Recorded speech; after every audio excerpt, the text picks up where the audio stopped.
This is Real and Present This Week, the podcast version of my weekly newsletter all about mindfulness.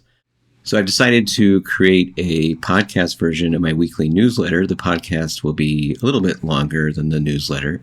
I intentionally keep the newsletter nice and short, wanting to respect your time while you're going through your inbox.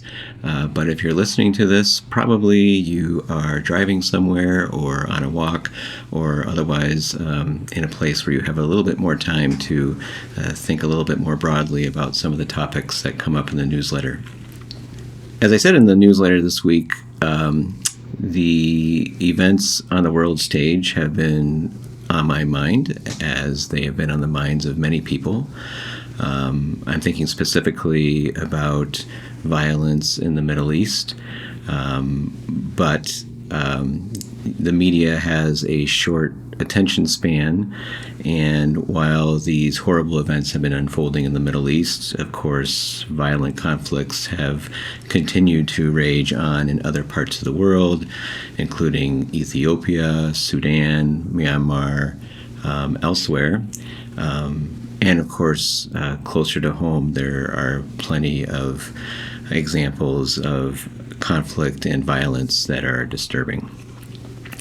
And I've been thinking about what mindfulness has to do with these horrible events. I think when we think of mindfulness and meditation, we think about sitting still and quieting our mind, and it seems inherently to be a very passive activity, and one that doesn't seem to have a lot of action associated with it.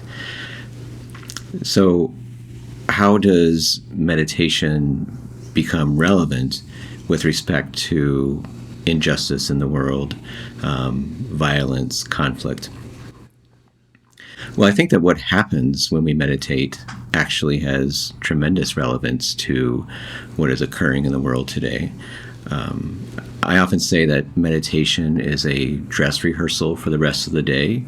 It is an opportunity to observe our mind and our thoughts and consciousness in kind of ideal circumstances.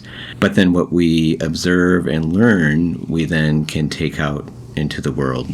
And when I observe what is occurring in consciousness, I am struck with what a privilege and how beautiful consciousness is, how remarkable it is that in this universe, conscious beings have come into existence here on Earth. I don't know if there are conscious beings elsewhere in the universe.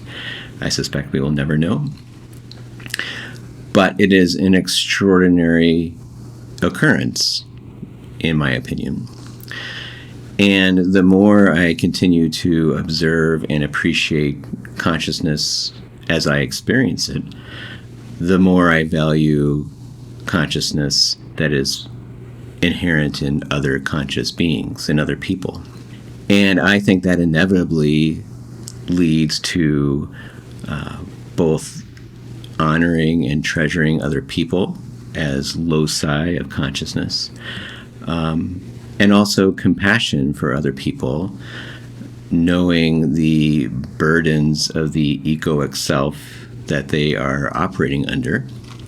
And that compassion only grows as I continue to see more clearly the burdens of egoic self that I operate under, and that I work to free myself from, partly through the practice of mindfulness.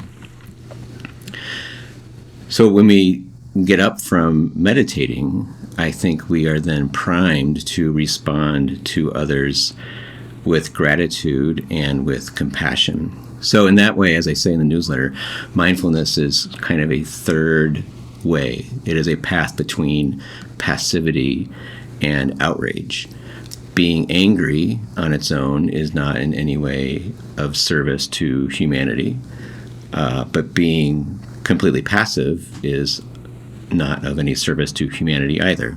So from this place of gratitude and compassion, I think that we can find tremendous motivation to be active in the name of justice, while at the same time choosing actions that are rooted in compassion and understanding of the challenges under which other people are acting in such a way that our actions are more likely to be productive and to move us in the direction of peace. I reference in the newsletter a white paper put out by Harvard's Pluralism Project, and that white paper was talking about something called engaged Buddhism. But in that paper, the authors talk about not just making peace, but being peace. I think the first step towards peace is establishing peace within ourselves. I'm not sure what the point is of bringing peace to the world if everyone is still going to be miserable. So we must first establish peace within ourselves. And then when we're at peace, I think that is inherently contagious. There's something viral about a person who is at peace and responds rather than reacts to what is occurring around them. But even more than that, when we are at peace, we then conserve our time and our energy so that we then have time and energy to actually be active in spreading that peace out around us. And that may take the form of simply speaking up for justice. It may take the form of treating others more justly and compassionately ourselves, or it may take the form of other actions of advocacy and justice. And those actions would take a wide range of forms depending on the circumstances. So at the end of the day, I think that our practice of mindfulness, while itself being an exercise in stillness, becomes both a way of seeing the world and a way of living that makes us more compassionate, more grateful for others, and ultimately, I think, more effective as advocates and agents of peace and justice in the world. So just as a way of practicing this, I suggested in the newsletter that you look out this week for occasions when you are feeling some sort of conflict with another person. And when you feel that sensation of conflict, anger, frustration, see if you can just take a moment to think about the burden of egoic self that other person is operating under, as well as the other life circumstances that person is experiencing, and take a moment to recognize that person as a locus of consciousness and how amazing and valuable that is. And then just see how that exercise of transforming the way that you are thinking about this other person changes your perception of the situation and maybe changes the way that you respond to it. Just see what happens. With that, I will see you again next week. I hope that you are finding something helpful with the newsletter and or this podcast. Feel free to reach out to me at eric@realandpresent.com and let me know your thoughts. Let me know how this podcast and the newsletter can better serve you. And until then, be well.